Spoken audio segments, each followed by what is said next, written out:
Et salut tout le monde, j'espère que vous allez bien. Aujourd'hui, on se retrouve pour une vidéo où on va parler de différents sujets. Donc, on va parler de BTC.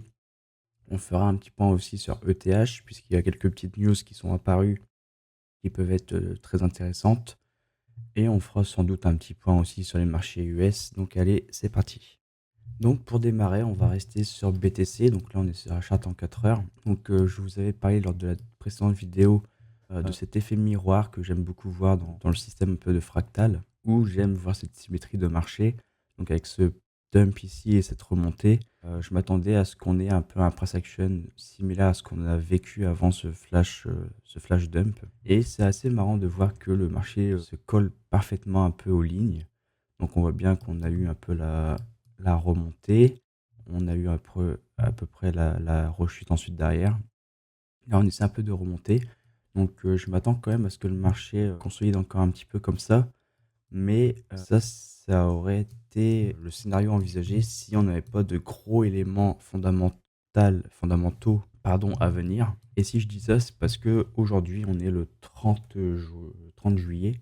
Et c'est aujourd'hui tout simplement qu'a lieu le FOMC pour la décision des taux d'intérêt, même si on se doute qu'il y a presque 99% de chances qu'il n'y ait pas de baisse des taux.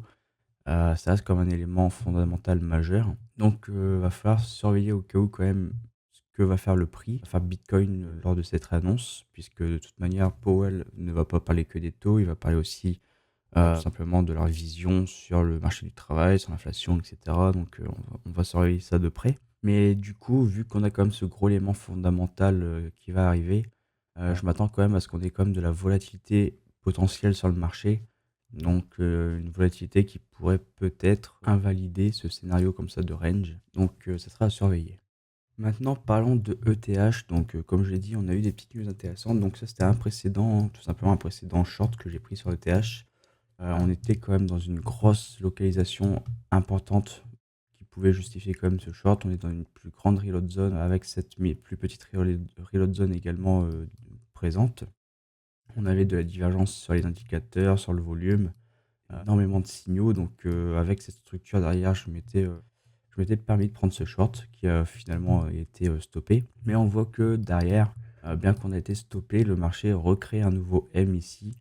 Donc, va falloir faire attention quand même. Donc, c'est compréhensible qu'on ait des shorters sur le marché avec ce genre de structure qui se met en place. Ça, je considère ça totalement. Cependant, on a quand même des petites news euh,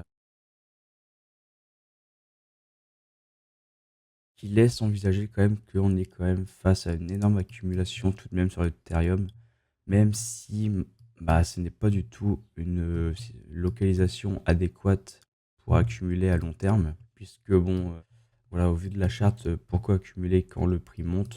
C'est vraiment un peu un comportement de retail. Mais en parlant de ça, du coup, c'est tout simplement World Liberty Finance, donc, qui est back par Trump, qui se sont mis il y a 48 heures à racheter pour 1 million de dollars de ETH. Donc, j'ai vu la news passer tout simplement sur Twitter de base. Donc, où ils dépensent 1 million de dollars d'USDC pour acheter en moyenne 256 ETH. Donc, on a tout simplement l'information ici. Alors, c'est pas sur celui-là, c'est cette adresse-là. Où voilà, on a donc la dépense de 1 million d'USDC sur ETH. Donc, on continue encore d'accumuler énormément d'ETH. Le seul problème qui se pose ici, là, pour moi, c'est vraiment la localisation. Où était-il quand ETH était à 1500-2000 dollars?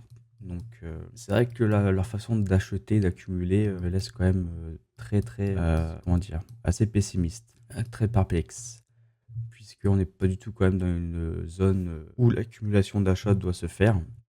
Donc, c'est un comportement quand même qui laisse à désirer. Donc, on verra bien ce que ETH a nous proposer. Moi, je m'attends tout de même à ce que ETH, voilà, corrige dans les prochaines semaines, prochains mois. Pour moi, on n'est pas propice à avoir un ETH exploser. Donc, il y en a beaucoup qui ciblent les 4000 dollars. Donc, c'est même possible qu'on ait peut-être un petit flash run ici vers les 4000 dollars, histoire de vraiment, on va dire, rendre très euphorique les réseaux. Mais je ne vois pas trop ETH être capable de repartir à la hausse. Et même peut-être faire un ATH, je ne sais pas, je l'envisage pas trop pour le moment. Moi, je suis vraiment dans un scénario où avec ce triangle ici, on est quand même encore très, très loin de la résolution. Je doute tout de même que TH partira tout de suite, mais on verra bien ce que le marché nous proposera de toute manière. Peut-être que dans ma façon de penser, j'aurais tort, et dans ce cas-là, ETH va break out ici sa trendline, sortie de triangle, et va pouvoir après poser peut-être un bottom, ou va donner un signal pour partir à la hausse ensuite. De toute manière, même s'il part tout de suite à la hausse, on a toujours nos objectifs de prix qui sont alignés, qu'on possède. Donc, que ça soit dans une semaine ou dans un an, il reste toujours présent, donc on verra bien. On va pouvoir maintenant faire un petit point tout simplement sur les marchés US, donc qui nous laissent quand même des messages très très forts. Mais encore une fois, comme je l'ai dit, c'est le jour du FOMC aujourd'hui. Donc à tout moment, on va retrouver énormément de volatilité et ce qu'on voit actuellement sur les marchés va être corrigé ou va être nettoyé ou annulé. En tout cas, là, du coup, ce qu'on aperçoit, c'est dans un premier temps, on a un US dollar qui est actuellement en train de poser un petit bottom ici en daily. Et ça laisse quand même présager quelque chose, on va dire, de mauvais pour les marchés, puisque si l'US dollar retrouve de la force, ça signifie qu'il va retrouver de la force face à tous les assets dans lesquels ces assets sont mesurés. Donc, par exemple, si je prends le SP500, si on regarde l'échelle, en fait, c'est mesuré en US dollars. Ça signifie que quand on dévalue le dollar, le SP500 va prendre de la valeur automatiquement. Au contraire, là, c'est le scénario inverse qui est en train de se profiler. C'est-à-dire qu'on a un double bottom qui est en train de se montrer sur le dollar, donc le dollar va reprendre de la force. Donc, ça laisse plutôt présager que naturellement, le SP500, par exemple, ou les assets mesurés en dollars vont corriger. Donc, on a souvent cette corrélation-là, bien qu'il est possible que les assets quand même restent haussiers, même si le dollar reste haussier. Dans ce cas-là, il faut que le SP500 en lui-même soit plus fort que le dollar pour pouvoir avoir cette hausse. Mais du coup, ce que je vois actuellement, donc c'est ce dont je veux parler, c'est que avec ce double bottom actuel sur le dollar, on a également un SP500 qui là maintenant pose un bottom, un top, et ça c'est quand même très mauvais signe.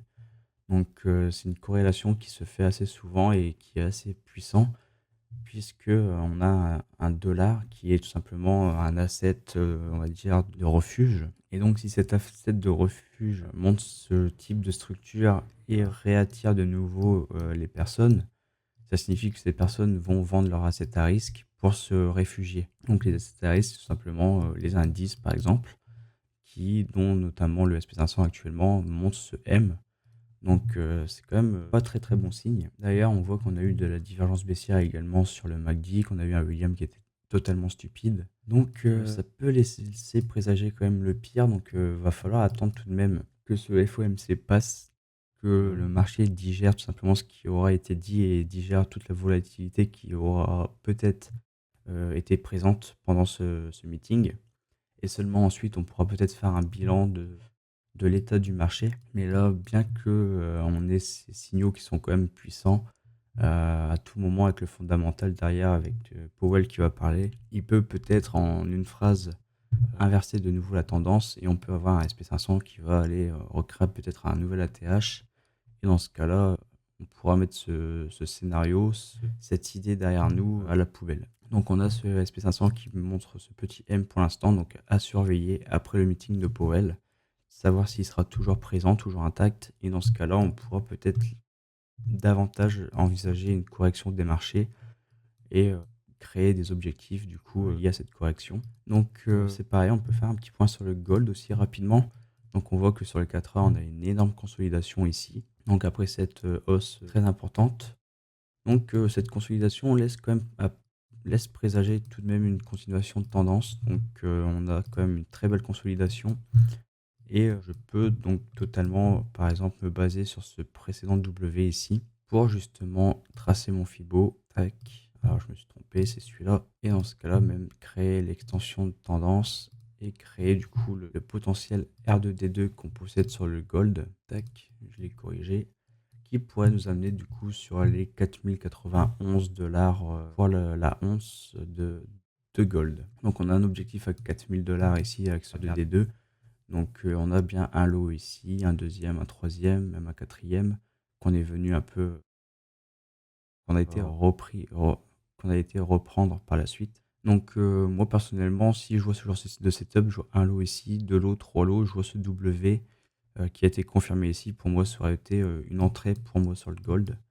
Donc bon, le gold, je le traite pas du tout, donc je le prendrai pas, mais en tout cas, ça peut être gardé par paper. Donc on a quand même un setup de continuation de tendance ici sur le gold qui se met en place. Donc à voir si justement ce setup de continuation de tendance ne va pas, on va dire, fonctionner à l'unisson avec ce qu'on possède sur le dollar actuellement, si les deux ne vont pas, on va dire, pump ensemble.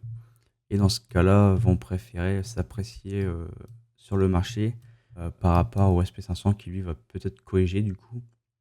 Puisque si nos assets, on va dire un peu risk off, se mettent à performer et continuent de performer, et même si le dollar, qui est l'ultime asset de refuge, se met à performer, dans ce cas-là, ça laisse présager que le SP500 derrière va quand même corriger. Donc il va falloir surveiller ça. Donc voilà pour cette petite vidéo. Donc j'espère que ça vous a plu.